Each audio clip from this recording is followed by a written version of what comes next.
Where are you at? Where are you located? I'm in Seattle. Okay, that's what I thought, but I wasn't sure.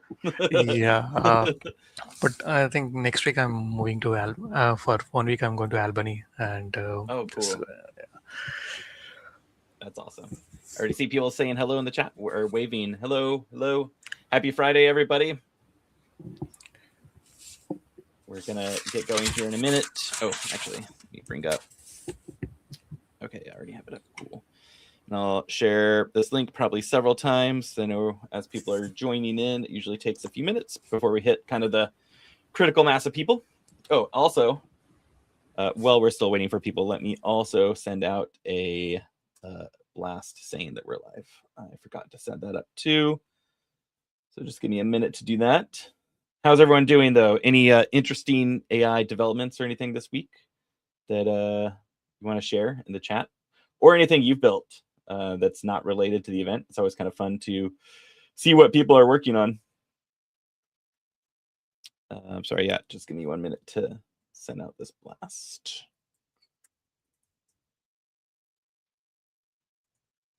Link send should be good. Usually helps to get more people in live, sending out the reminder that we're live. So this week, I didn't update the, I didn't add next week's in here yet. Last time during the stream, so if you're new here, what we've been doing is the AI engineering kind of build and learn stream on almost every Friday, except for holidays or if something comes up. Is kind of a casual stream where there's like a topic or usually a specific tool, kind of how to tackle something in that topic, and we discuss it. And then hopefully also some of you want to do this is you can take that tool or topic and build with it that week, and you're welcome to come up here and discuss it too. I'll share out a link in a second. So if you do want to come up on the actual live stream, you can. Otherwise, you can also just keep talking in the chat. I think we try to do a really good job of bringing in the questions and interesting comments that people put in the chat into the discussion here. So I know a lot of people like to stay in the chat, and that's totally fine. But if you do want to come up, I'll share my LinkedIn link in a second, but you can message me there if you want to come up. But this week, the topic was, I didn't update the README, the main README here. So the topic this week was Arize Phoenix, as you probably saw, if you came over from the event. And Arize Phoenix is an open source observability tool for LLM apps where you can trace, evaluate, and debug your LLM application. So like a lot of agents, and really anywhere where you're sending like inputs and outputs, and you kind of want to log those things over time. We're going to take a look at that. High level what Arize is. And then people were saying last time for the next one, they kind of wanted ML flow to be maybe the next topic. So we're going to skip next Friday because it's Juneteenth in the US, so a lot of people are off. But the next one after that, I didn't make it yet, but it'll probably be ML flow. It seemed like there was kind of a large consensus that people wanted that next time. And they kind of all tie together. So Ragas was doing, which was last week, was evals for RAG and LMs, which is cool. Like they expanded a lot more since I had looked at them last. Then this week is Arize, and the next week will probably be ML flow. And then keeping loosely, some people liked having kind of themes with like the batch of events, like roughly a month. I don't know if we'll always do that, but I was curious for next month, July, what themes or high level topics would people be interested in? So that could be like, some people brought up LM fine tuning. People brought up like the evals, which is what we've done this week. We did a lot of RAG stuff the month before. We talked about bringing in other agentic or LM programming languages like BAML or DSPy that make it a little bit more robust. Curious what other people want to kind of tackle. So usually it's kind of seeing what the community wants, and then we put together a series of the events. So it's up to you. Let me know in the chat here what you want to tackle next, whether that's a high level theme and we can find kind of those tools or topics within that theme, or if you have a specific tool, let us know next too. It is also a Slack channel, so if you want to join there and discuss or share the topics that you want in the Slack, that's a really good way to do it as well. Someone asked, can we do some foundational videos? What would you be looking for in that? Like an intro to deep learning? That might be, so I do actually a lot of workshops through work too. that are more like follow along practical how-to things. And then this is a more casual Friday stream where it often becomes more of a discussion around something. That tool is kind of the spark in that discussion. But yeah, if you can elaborate on what you'd want out of a foundation video, let me know and we'll see if it fits. Yeah, AI agents, neural networks. Cool. Yeah, I mean, it might fit even for like, I mean, it'd be like AI agent with a framework or something like that. Foundational stuff, I might do some of that again. I've done it in the past, like intro to machine learning, but it's going to be separate from this Friday stream, I think. But cool to know that people want that. And we got Jay here. I wasn't sure if anyone's going to join today. I think John had a conflict today, so he won't be here. John's been with us pretty much every stream, but he won't be here today, unfortunately. So we miss you, John, but I guess we have to go on without you. And I see quite a few people here, so we can get in a little bit into the topic. First, open up to anyone else in the stream. Does anyone else have anything they want to shout out or mention real quick? Oh, hi, Jay. I think it's my first time meeting Jack. Also in Seattle. So actually, we're all in like Seattle area today, which is fun. So even though some of us have only ever met virtually. Oh, and again, before we dive in, well, I'll share this again. All the code and past recordings are here. So if you want to check anything that I share for my code, and a lot of other people's projects are in here too, or linked to it. I know not everything makes it in, but most of it does. And then links to the past recording. And then one last thing, let me share before we dive into the topic, unless there was something else other people wanted to shout out on the stream, is if you do want to join live here on the stream, message me on LinkedIn. I'll keep an eye on my messages, but otherwise keep the discussion in the chat. It's really fun to see like what people are saying there. We read the chat live as we go and usually bring in the discussion points. So say hello, say what you're working on. If you think what we're reviewing is a cool tool or anything like that, let me know. So without further ado, the topic was Arize Phoenix, which is a open source tool for LLM observability. I'll share the link directly to their site. Has anyone used them before? Oh, and I guess I should say, so there's Arize, which is like the parent company, and they have a like commercial observability tool for not just large language models. I think any type of machine learning model, you can bring in your data. Typically, like no matter what you're deploying, you want to be observing or logging in some way, like the inputs to the model and outputs of the model at a bare minimum. And then sometimes you can extract different metrics from that. But you can then use that data to see like, I was seeing if they had a picture in here, did the data drift over time? So that like the input no longer matches the training data, chances are your machine learning model's not going to be performing as well in it. So you can get all those different kind of metrics like that. So this would be, again, I think they're mostly showing LM stuff, but I think they do stuff outside of LM still as well. But they have a open source called Phoenix, and this is specifically what we're looking at today. So you can actually go take the open source, you can download this, you can self-host it, but they also have a Phoenix Cloud, which I've tried both this week. I played around with both of them. This is my local hosted one. It's going to bring up their hosted because I think in settings, maybe not. There is somewhere that I brought up. I don't know where it was. How much you got for free. So basically, they have a free cloud up to a certain amount. I forget what it is. It was somewhere in my console, but maybe it's no longer there since I've already launched the space. But I think you get a decent amount for free. So if you're looking to just kind of get started with monitoring and doing your traces, you can check out their free cloud. Sign up for free. You can just like OAuth in. They make it really easy. So I'll talk a little bit about what I built and maybe explore the platform that way, and then we can go through like the people who want to go through Colab or Docs or anything like that. We could do that. Did anyone else happen to play around with Arize Phoenix at all this week? Yeah, I think I did give it a try. Actually, I went through I went to the tracing part of Arize Phoenix, and I was not able to go to the evaluation, but tried their quick start example, and I did some tweaks and changes to I think by default they are using OpenAPI keys, and I had to change it to use my local LM. Oh, And yeah. yeah, I think same on the Phoenix Cloud itself. I was able to see the traces and various other things like what is that number of tokens, what is the sequence of actions. So it was nice to see. I think it's worth exploring actually a lot. Yeah, they give you kind of a estimate of total cost. I think they Yeah. can see which API you're using and stuff like that. Mm. Latency, and then this is a input and output from. I'll show the task that I did it from, but just showing their platform real quick. So these are all traces from. I have an agent that does like a research thing, and it's in lane graph here.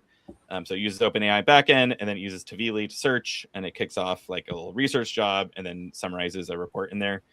So these are all different steps within that pipeline that ran, and this is like the latest ones that were run. I can go to this traces tab, and I get a little bit more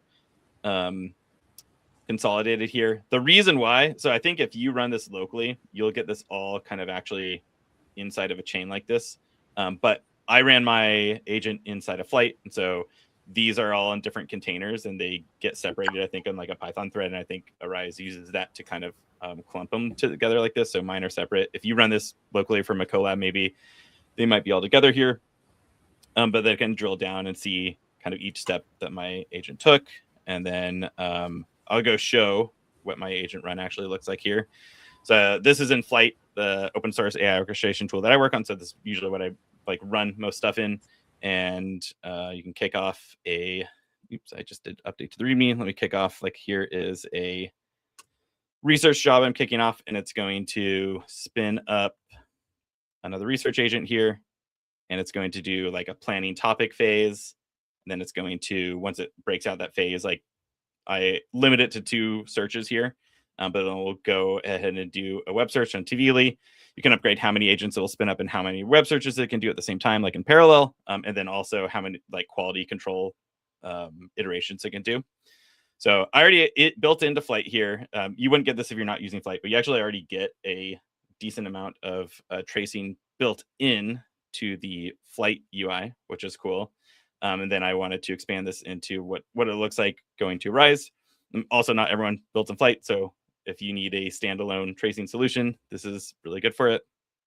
But here's my research pipeline, which also for my project, I hosted it as an app inside of Flight as well. So this Flight manages like your containers and your compute resources, and you can also serve things in there. So actually, this is all self-hosted on this local host version. And then I also tried their cloud version. So you can you can self-host or use their cloud, depending on what you want to do. But these are all my traces coming in. And then they also have sessions that you can kind of aggregate things together with. So each one of my runs now get aggregated here. And these are all the inputs and outputs from each LM or function call, which is kind of nice. Like I thought this view was kind of cool, clumping them together in a session like this. And then they have data sets and experiments, which I didn't get to mess around with this week. Again, the kind of call to action during the week is play around with the tool as much as you can. And often I try to set aside at least an hour. It goes usually more than that for me because I know I'm going to actually present something here, but I don't get to test every single feature. So they have some cool stuff around, like you can create a data set in here and then use it in like evaluations on your agents or inside this like playground that they have. So you can add in they have this compare option. So here I added like my OpenAI key. And if you want to do like prompt adjustments and kind of evaluate what's going on, I'll just say there's the one, you are a chatbot, you are a rude chatbot. And then you can run these together and then kind of compare the results they get returned. And you can bring in your own data set, like having those kind of gold standard data sets to adjust like the prompts here and then evaluate on your whatever you're trying to evaluate on. Oh, and then another cool thing is I have this other task I made that is an evaluate task or an evaluate workflow that runs in Flight. And if I go back to my Flight console and go to runs, I can see I have this evaluate traces. And what this does is it then runs LM as a judge, which we talked a lot about, like, I think in the last one. And then you can see that on the traces that were existing, it ran over the inputs and outputs, and then it actually adds this thing called an annotation inside of here, which is also a cool feature. So you can go through and programmatically add annotations, which is good as like LM as a judge or something like that. You can go run through responses and then add a tag like what happened. So this one says it gave a score of 1. This was it's basically looking to see like, was this a good complete response? But you could do the LM as judge as anything that you wanted, really. So I thought that was kind of cool. And you can add in, I think there's a way to click into this, I think. I'm still new to the UI. Because I swear I had, maybe there's another separate annotation page. And I'll actually also provide, I think, the reasoning within this too, but I forget the view of that in here. But I know it exists. So I thought that was cool. So basically, again, a way to log everything that's going on in your agents or LM, pass in different evaluation metrics, and you can add those like kind of annotations to it. So this is kind of the gist. I think it does quite a bit more too. Like there's a lot more in the docs that we could go look at real quick. But I think in a nutshell, this is kind of the core idea. And then there's different ways of expanding to like different RAG metrics or different LM applications in here. What do people think? It's open source too, so it's this one is pretty easy to get started with. Again, they also have their hosted solution, like the Phoenix Cloud, which you can get started for free, which I would recommend if you just wanted the quickest way. Like sign up for the Phoenix Cloud for free, and then go to their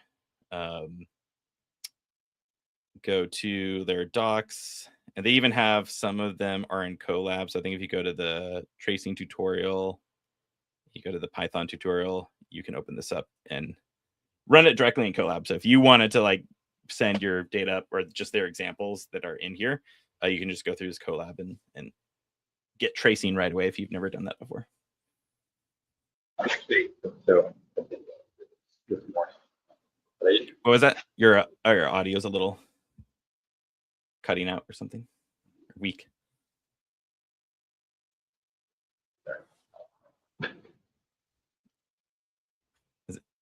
What were you saying? Can you hear me better now? Oh yeah, way better. Okay, cool.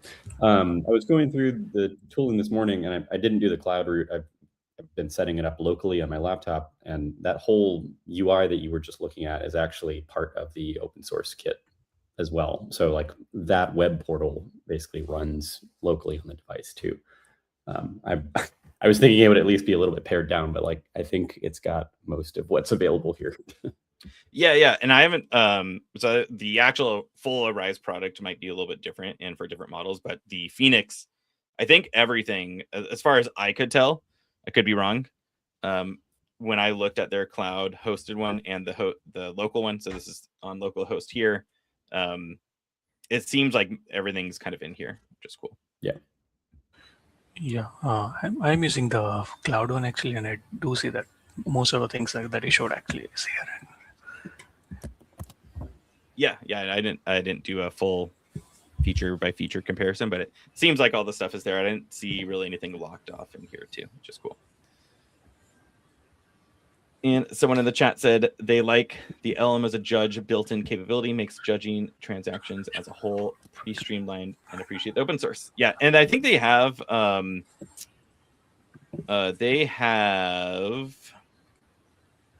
like their, let's see, I think they have this LM as a judge. They have things called like templates and stuff too, I think, with like some pre-built LM as a judge templating. But it's pretty open where you can bring in your own LM as a judge, do whatever prompting you want, and then add those like annotation type pieces. One thing I didn't see in here is, and again, correct me if I'm wrong, anybody, if you've looked at this before, or maybe I just didn't find it, but I didn't see a way of setting like any alerts directly in here. Maybe that's like the full Arize type of feature. So if something Like if you have LLM as a judge run and the annotation is bad or something like that, like do you have to go look at this dashboard, or is there a way to send an alert from here? There might be, and I just didn't see it yet, and maybe we can go look at the docs and see if there is. But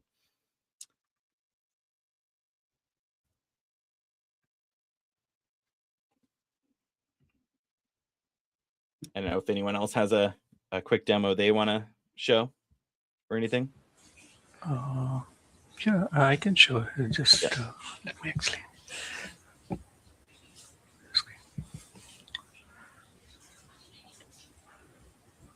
Just a second. Yeah, can you see my screen? Yep. Yeah. So I think I basically. Maybe if you could zoom in a tiny bit, that might be nice. Oh, if possible. No, it's fine. Cool. Yeah, I was basically, I think, trying to understand the tracing part, and they had like a quick tutorial actually that I just followed that. And in this one, basically, they are having like two agents. One is a researcher agent, one is a writer agent, and researcher it's just actually gathers the data related to one of the topics that user gives, and then writer agents writes actually on top of on the research that is done by the researcher agent. And yeah, I think it's pretty good. I think the only problem, like initially I had actually setting up to my own LLM to use Olama LLMs, because to be honest, I didn't want to spend money actually towards it. Yeah.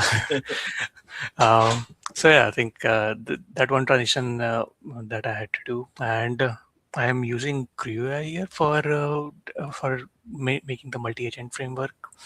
And yeah, so it also actually went towards learning about CrewAI also, like what are agents, what are tasks, and how do you actually define a crew and other things.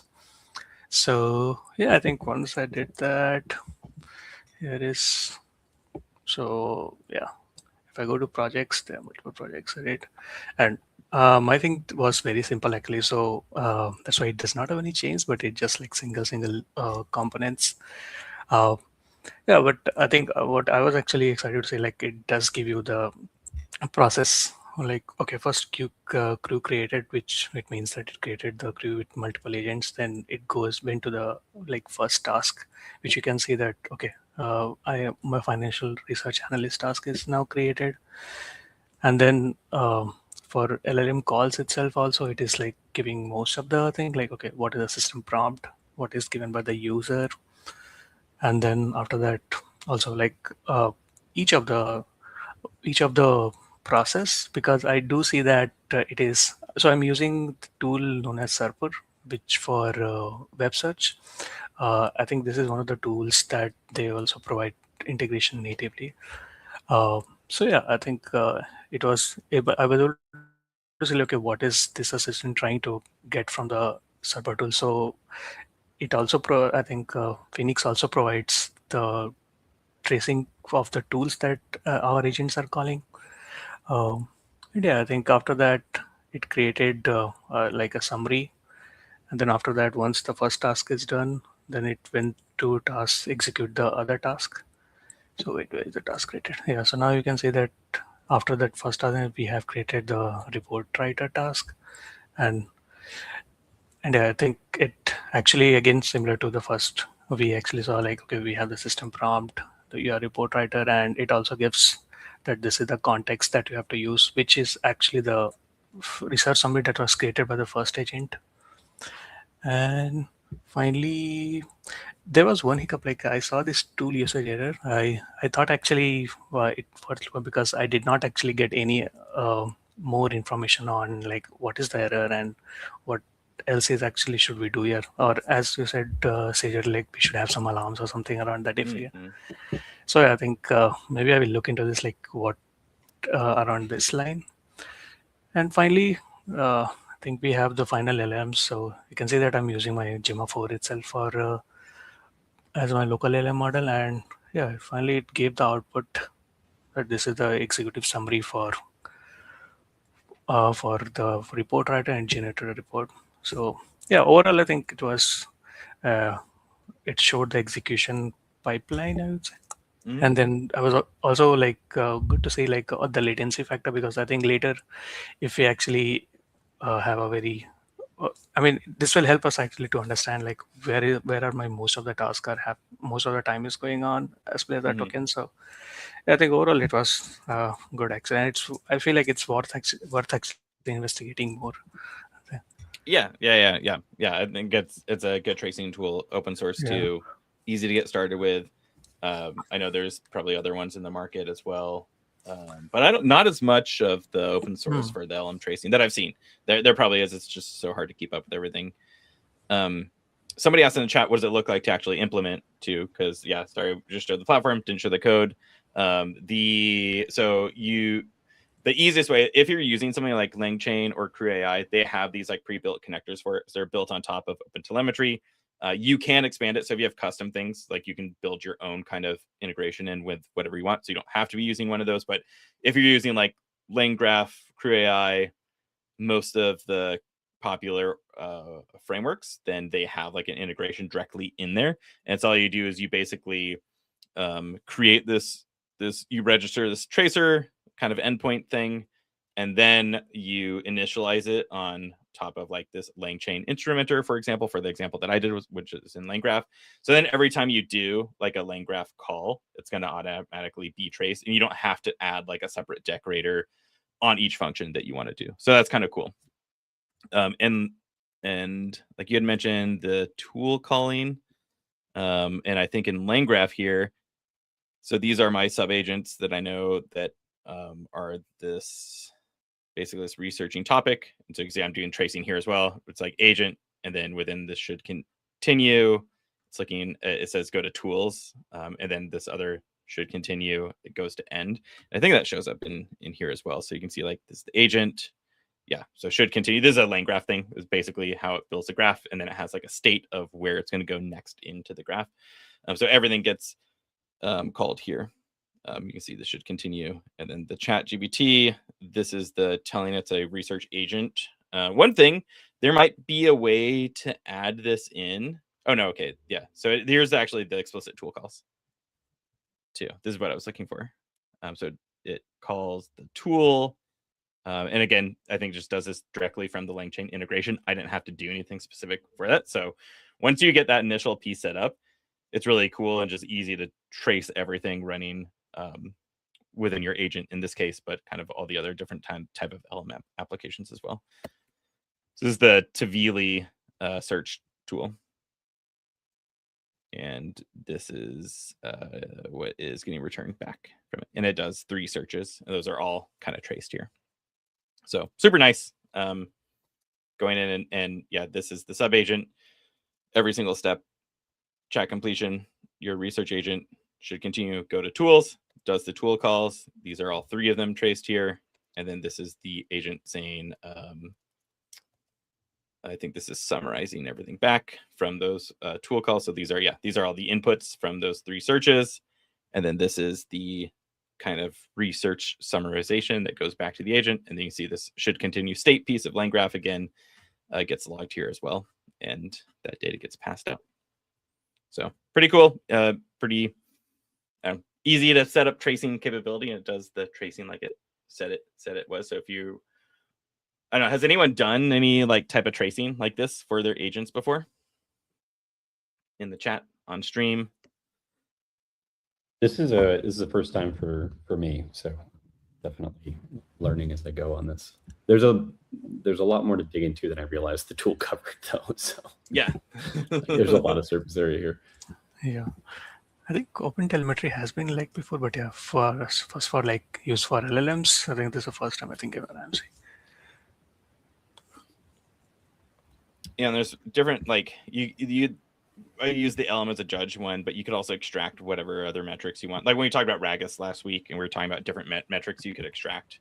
You could do that, and then I think log those here with it, like over time. Because like Ragas is a tool with a prompt that would extract out those things, but it wasn't logged or by default. I kind of did it with Flight last time, but by default, it's not really logged in a historical tracing manner.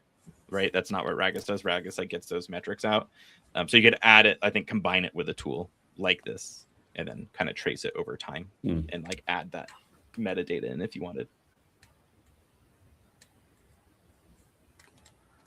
So do we actually like? Oh no, I think I was going to ask some question, but then I was like, okay, already we answered. What was it? Maybe other people have the same question. Yeah, I think I was trying to think like what standards are we following for collecting all the metrics and this thing. So I think it's open telemetry itself, right? I think that's what I see most people using. I think most of that type of stuff, from what I've seen, most of it's like built on top of OpenTelemetry. Seems to be that's the standard from what I've seen. But good question. And somebody asked in the chat, once you get everything hooked up for evaluation, where do you go in the UI to see the full score for the agent system when you're evaluating as a whole? It's a good question. So I'm not sure. I didn't find like a full score place, but someone let me know if you have. So I see more of like the tracing. And there's like this overall metrics tag. So you can see like annotated scores. Like this is probably what I'd be looking for, like for this answer completeness. And you see this kind of over time. So as this gives you the plotting over time, actually in this tab, which this would be nice, I feel like. And maybe I just noticed too, because I just did one day and I did yesterday on my other computer. So this is where you would see like traces over time, latency over time would be interesting. Like you were saying, like if all of a sudden this spiked up really high, what's going on that day? Is something wrong with your model or OpenAI being slow or whatever it is? The annotated scores are in this case, like the custom LLM as a judge ones. I don't know if they have another one place to log these, but I think this is probably what you're kind of looking for from your question. I don't think you get, from what I've seen, at least one single agent score, but you could probably do something like that, like extract the metrics out and then log that as its own trace or something. But I don't think there's some like overall scoring type of thing, but this is the whole dashboard that would show things over time, like what they're looking like. And I think you can adjust this too. Again, I don't have anything running more than like a day here, but this chart over time would probably give you a lot of data. I think it would be great. Actually, I'm not sure whether we have that capability right now, but to add custom charts also into custom metric charts like this. Oh yeah, I'm not sure. Yeah, there might be, like, it seems pretty configurable. There might be a custom chart that you can add in. Somebody asked, or someone said they've used Phoenix. They've used Phoenix in projects, and it's helpful to have these tracing features. Let me know if you've used Phoenix before, because someone also asked, how do we set up thresholds for alerts here? And I didn't see that. So let's go look and see if that's there. I did not play around with that, and I didn't see how to do it. But for anyone who's used Phoenix before, is there alert thresholding that you can add in basically here? Because that is something that I would feel like I would want as well. Let's see. Alerts. Traces in production. Maybe a threshold. It's also possible it's not a feature in here. I'm not 100% sure. So I don't want to say yes or no. Maybe it's not in the open source. Maybe it is. I don't see anything popping up in here with it, but again, somebody let me know if you know how to do it, or if I've missed something. I didn't see anything configuration for it in the UI. Which is where I would think it would be as well, but it could just be through the API actually. So we can look in here real quick. Annotation configs, data sets, experimentation, traces, spans, prompts. Yeah, I don't see anything for like thresholds. I think the idea might be, you use this for the tracing and then evaluations, but maybe not for the in production monitoring type of piece. But correct me if I'm wrong, somebody, or if it is in there, it's possible I missed it. For the person who's used Phoenix before, let me know, like, have you set up alerts with it in the past?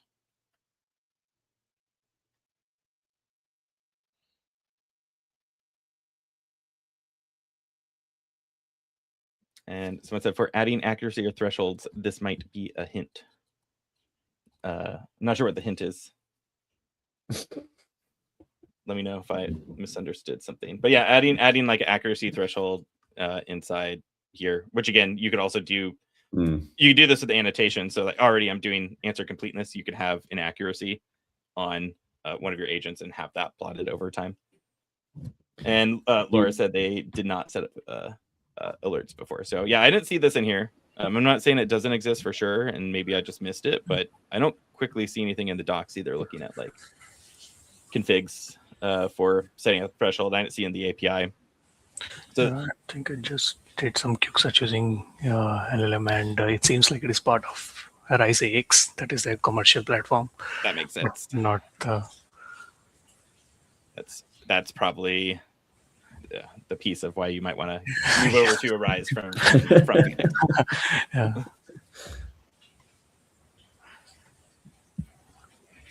I could definitely see this being useful from the latency tracking perspective. I'm in the process of setting up multiple different devices that have different sized models available on them.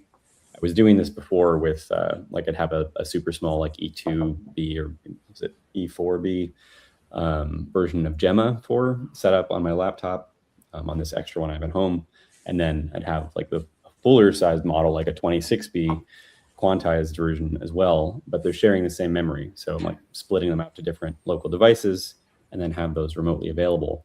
But if I have an app that is consuming or making requests to each of those different models on different devices, just being able to track how like the variance, I guess, between latency from a Raspberry Pi running a super small model versus the Mac running a much larger one, and how well they do with different kinds of tasks.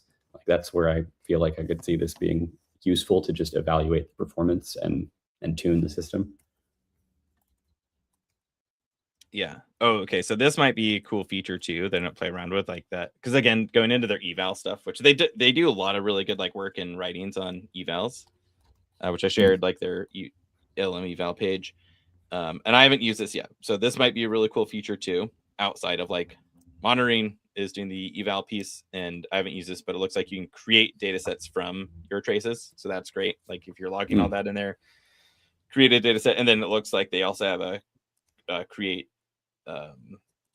synthetic data set. So I wonder if this uses, or I wonder if this can use some of the traces and then like create synthetic data based on that. So it looks pretty realistic. So this would be the next area I might want to play around in. This looks like a cool feature.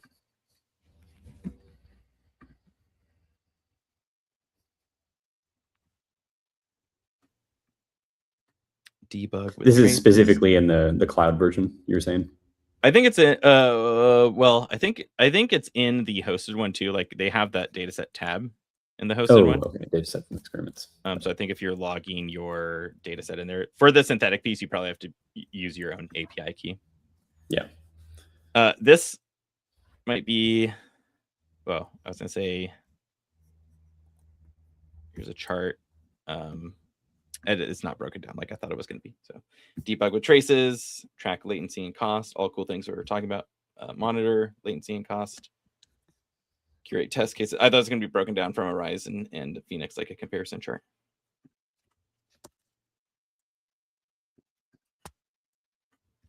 Cool. Any other comments from the chat side of things or people here? Again, the next one I'll probably make the next event soon and posted. People still want to do ML flow? Seemed like the other kind of progression of another experimentation management piece. I think ML flow has added a lot since the last time I've used it around like LLMs and agents too. So it will be interesting to dive in. And if you haven't looked at ML flow in the past several years, I think there's going to be a lot more features in there. So might be interested to kind of get reacquainted with it.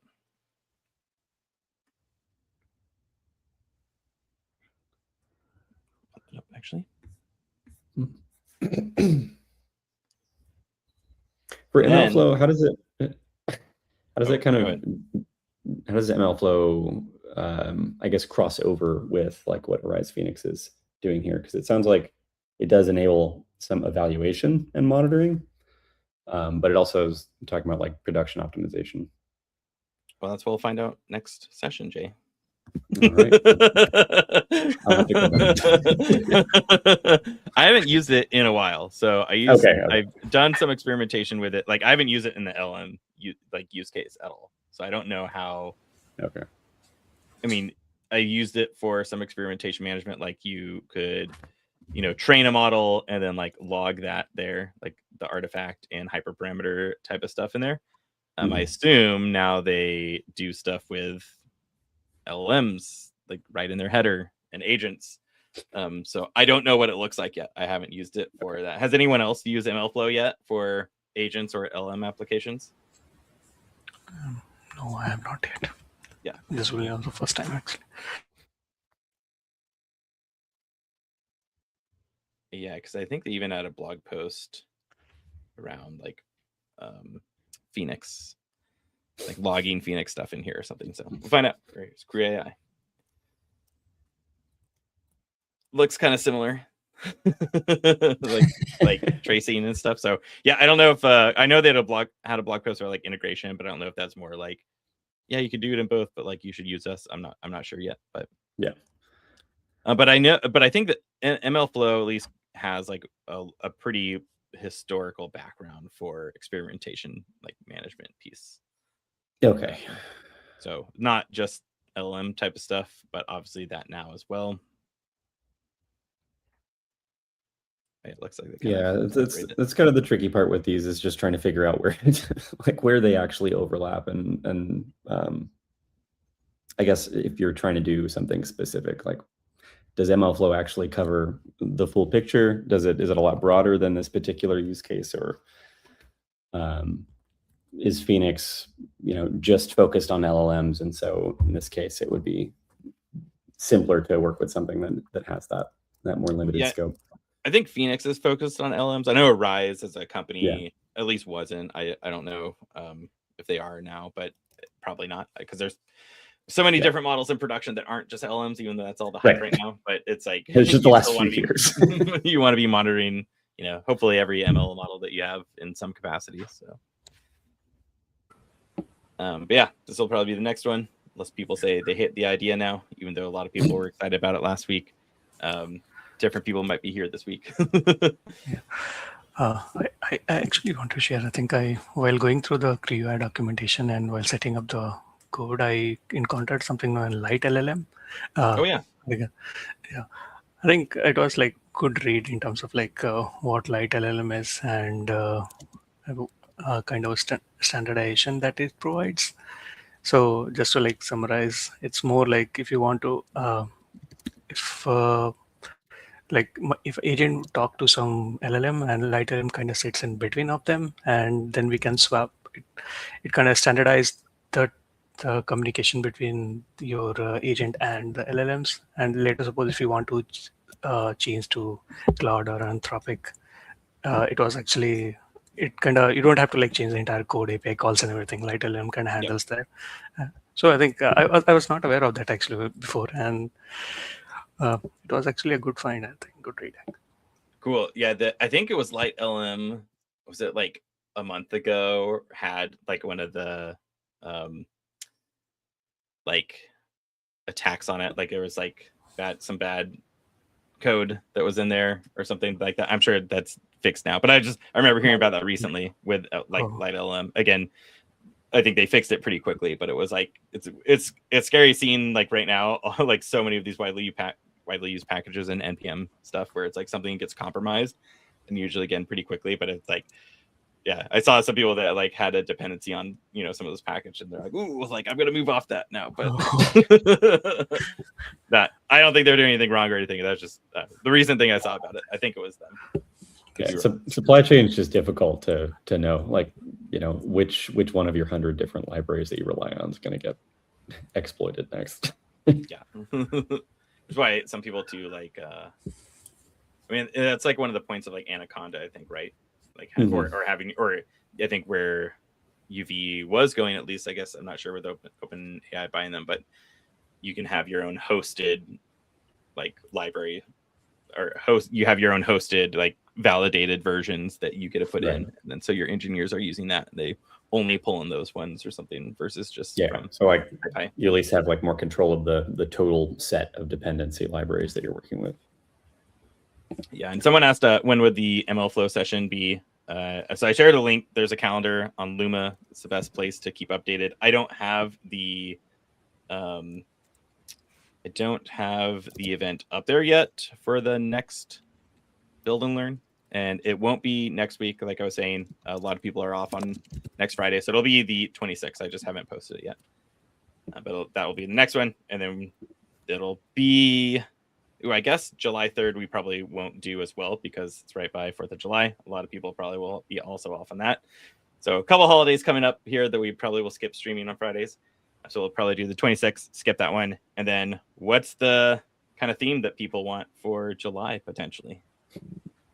Fine tuning has come up a lot. Again, there's more agent stuff. Like I was saying, BAML, DSPy. I think those would be really interesting.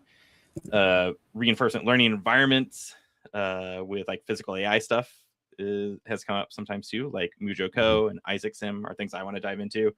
And then the other thing on my list too is I don't know, with the right description, like generative media. Like I want to do like one way sort of. Well, I open source. would probably do open source. So like the latest. Yeah. I have to see what the latest best video is, or look at different ones. But like one and a lot of the video generations, maybe image generation, and it could be a series of like image generation, video generation, music generation, and then like tying all together at the end or something like that. I think would be kind of cool. Did you already go through the Transformers book in one of the past book clubs? There was a recent one that came out, I think, earlier this year. What book? I feel like would have. There was a book, like a technical book on Transformers in general, that I feel like would have covered a lot of these kinds of generative libraries. What like book was it? Media libraries. I'll find the name. Wait, I mean, would it go through all the generative stuff? Like, is it a I think so. Specific one? Yeah, because I think it crossed over with like just the foundational types of models that go into like Stable Diffusion or early versions of DALL-E, or like everything that like Runway or Midjourney are using. Oh, well, was it the text to image from Scratch book? It might have been that one. Because that's the one we just read. Okay. Which was fun. I haven't been up but in the book club. Very foundational. It doesn't really go into the latest, like what are the best open source ones. But if you're interested in behind the scenes, like what's happening with like how DALL-E works in theory, or DALL-E Mini, and how diffusion models work, like you kind of build them from scratch. So really good foundational stuff, less about running like the latest, coolest video generation type of model. Oh, sure. And someone asked, since we've gone through some of the other ones, like what do you think about Phoenix and other tracing eval tools? I just saw that you shared about Ragas. Is there any difference when you use them? So Ragas, when we used it before, I'm on a different computer. I'm not remoted in right now to my other one with my example up. Ragas gives you like different scores that you could extract out, which are really helpful, but it doesn't give you like a tracing UI type of thing. So it's more of like, what are these useful scores? And the biggest thing of how it started is helping you basically adjust like your hyperparameters when it comes to making RAG. So like your chunk sizing, the top K results you want to return, all things you can adjust, and you can kind of see the score that comes back from that, which is really cool. There's a recording of the past stream if you wanted to watch it and see some of the demos.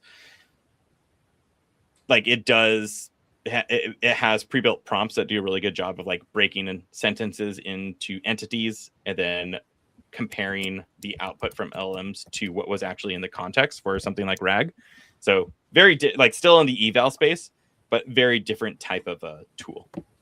At least the stuff we use. I don't think they had like a UI type thing, right? I don't remember one anyway. Although they might have a commercial side, and maybe that's what they're doing now too.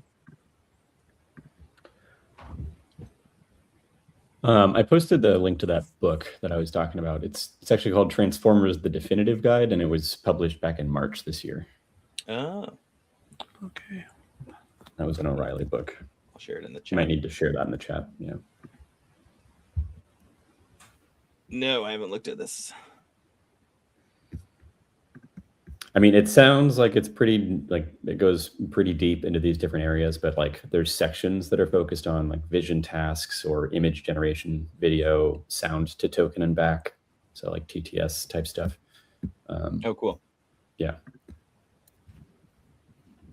Maybe it'll go in to a month later this year. Yeah. So we also do a book club where we read a book every month and discuss online like this. So if you're interested, it's also in the same calendar link that I'd shared.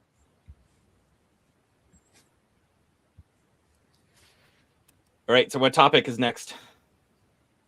Agents, training, physical AI simulation, generative media. What's physical AI simulation?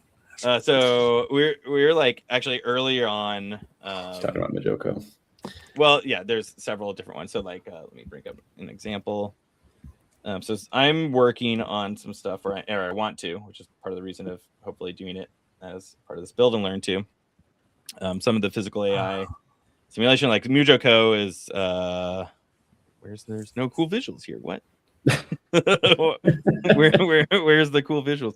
Mujoko is like a physical simulation environment that makes it easy to. They have like pre-built common robots. So like they have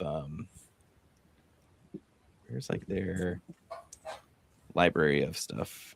They have like pre-built like Spot Mini and robots that you could actually be like training. And then they provide like a simulation environment where you can run like reinforcement learning and have them walk or learn to do a different task. And then so this is like one of them. You can get like a two-legged robot walking, you know, or one of the dogs or something like that. Then there another one that I want to look into is Isaac Sim, which is NVIDIA's one. Let me bring that up quick too, which is also pretty popular. So Mujoko's been around for a while now. Google like acquired them at some point, and it's all open source now, which is cool because I don't think it was before they acquired them. And then Isaac Sim provides a lot of other cool, also pre-built models and pre-built environments. From what I know, I haven't actually used Isaac Sim yet, but I've used Mujoko. It's pretty nice. Oh, that's nice actually. So if you want to do robotics training, very different than LM tracing. But if you want, I think doing a week on Majoko or Isaac would be cool. Yeah, was poking at that a couple months ago. How are you gonna demo it actually? Well, you at least get to like generate a video off of your successful training runs. Yeah, that's what I was thinking. Don't have a robot arm. Exactly. Like, yeah, ultimately, this might not be one of my. I would love to actually make this happen. Maybe for one of the build and learns, maybe it'll force me to do it. Something I actually do want to do, and part of the reason I want to jump back into like Mujoko or Isaac Sim is I want to do a full thing where I design in like I haven't figured out, you know, in some sort of CAD software. I design like a robot. It's gonna be pretty simple at first. Like I might do like just like a two-wheeled robot chassis or something like that. But I want to design something and then put it into a simulation and then also actually 3D print it with my 3D printer. So then I'll have like an actual physical version and then the simulated version and then train it in the simulation and then have my real world version, put the model on it and then do basically the entire end to end of like actually design something in 3D, train it in a simulation, put it on my real 3D model that I also print off. I would love to do that. I don't know if that'll happen for one of the weeks, but that's one of my goals this summer is I want to do that. Yeah, that would be really cool. You don't think you can knock that one out in an hour? Yeah, spend 1 hour just getting the CAD software and designing it is probably gonna take a while, but I think that would be cool. But yeah, I would demo just one of the simulations running. I think probably. I don't know if Fusion actually does that kind of thing. I assume it must be able to because people are using it a lot for like 3D printing, prototyping physical hardware. But Fusion 360, I started to pick up a couple weeks ago. That would be a cool topic to jump into for a week if it's like related to that pipeline of, you know, designing 3D objects. That actually might be interesting, a little bit different, but I kind of like it. Like, yeah, but I mean, like, you know, it ties into the robotics thread if you wanted to do a month or something focused on that. Yeah, that might be a cool idea, actually. Maybe we start with the simulation and then like maybe the ending week is trying to get a real world, like try to close the loop of like trying to actually get a real world thing going. I think that would be kind of cool. Yeah, I was going to say that. I think with now actually currently with our demos, we are playing with numbers, logs, and everything. Finally, we'll be able to see something.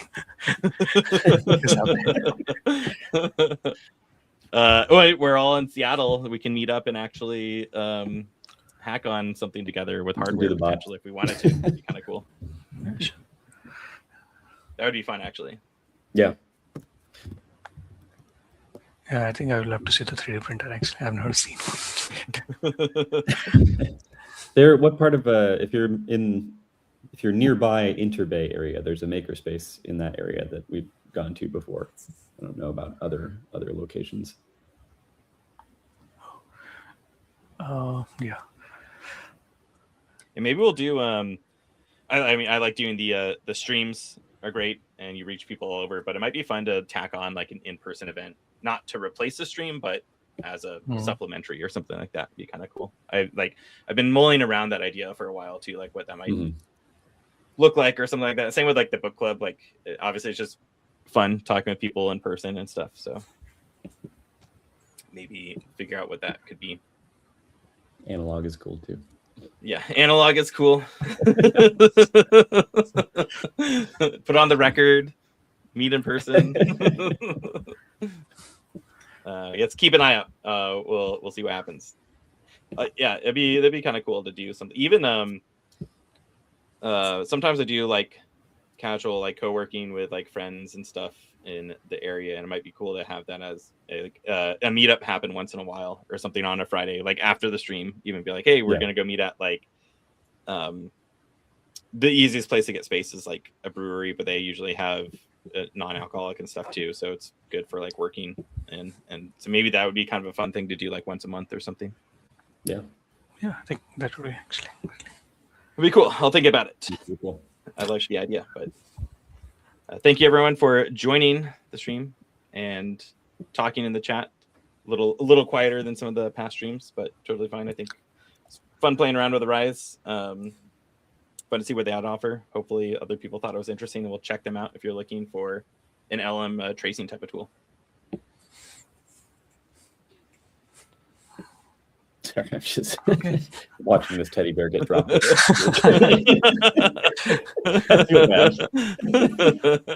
Skill training anywhere. Oh, but yeah. So what's the next theme? Was it the robots? Is it? I mean, I think that would be cool. Generative media. Robots or generative media. The runway direction has gotten me back on that thread as well. I'm going to do another session focused on like music as well. Yeah, I think I was saying we could start with like video, image, and then video, and then music, and then tie them together. I think would be kind of a cool direction. Yeah, like a TTS or like text to speech. Oh, sorry, that too. Yeah, text to speech. So like it would be like narration, because eventually my idea is like I want to put it together where you can generate I like to think of like a TV commercial slot as like the test or something, like for putting whatever the latest like state of the art open source is. And then you could have text to speech, so it's like narrating. You have music in the background, and then like a video. I think it'd be really fun to put together. Right. Yeah, it's like the full content pipeline. Yeah. I remember actually I was participating in one hackathon, and one of the participants, I was just talking to him, and he did one project in one of his previous hackathons where they generated music using AI based on the comments of based on the commentators' comments actually. So so if it is aggressive, the music changes actually, the background music changes, and if it is light, then initially they were trying to do it according to the comments according to the chat, but it can pretty get nasty actually. Right. So they switched to actually commentators' comments, so it becomes more actually friendly. So that's a fun idea. that was yeah. That's okay. I was like, okay, that's a really thing that I did not come up with. Okay, that's a fun idea. That's a really fun idea though. That might work with I haven't played with it, but Jay was playing with Magenta, which is like a newer Google music, and it's designed to basically do almost real time, I think, right? Music generation. So it could like quickly change, I assume, the tone of based on the chat. Yeah, I mean, you could basically do the demo that I put together like a month or two ago, where it was just grabbing a certain section of the screen. If you had a chat thread going through and you wanted to grab things that were being entered in there and then use that to affect the music loop in real time. Like I could see how you would wire that up between a couple different pieces. And you could do, thinking of some of the past projects we've done, like you could have a VLM look at a whole scene, not just one thing or something, right? And generate music based on what's happening in the scene somehow. Like what you look at the vibe of it, like the vibe of this. make don't take the literal text from the comments, but just like grab the vibe of the chat room right now. Or like facial expressions or something. I don't know. I think there'd be something fun about like a VLM analyzing something and then generating something based on it. I think that'd be kind of a fun project. Like sentiment analysis, but it's trying to then generate some sort of content based off of it. Yeah. Real time. Yeah. Vibe analysis. Yeah. It's called vibe check. Yeah. A fun thing to add, we also like maybe see how the game is going actually. So initially when you play, it tends to be chill, but at the end actually it becomes hyped up with fights and everything. So maybe based on the game logs, we can say, okay, things are intensifying. Put a good music actually. Fighting music. Yeah, that would actually be interesting, like dynamic game music. Sync it up with Darktide. I mean, Darktide already has such good music though, but all right, I'm gonna end the stream. I gotta go do some other work. Thank you so much. It was really fun. I'll talk to you all later. Hopefully we'll meet in person sometime soon too. That'd be really cool. Yeah. Right. Bye everyone. Good meeting you, Pankaj. Bye. Good meeting you.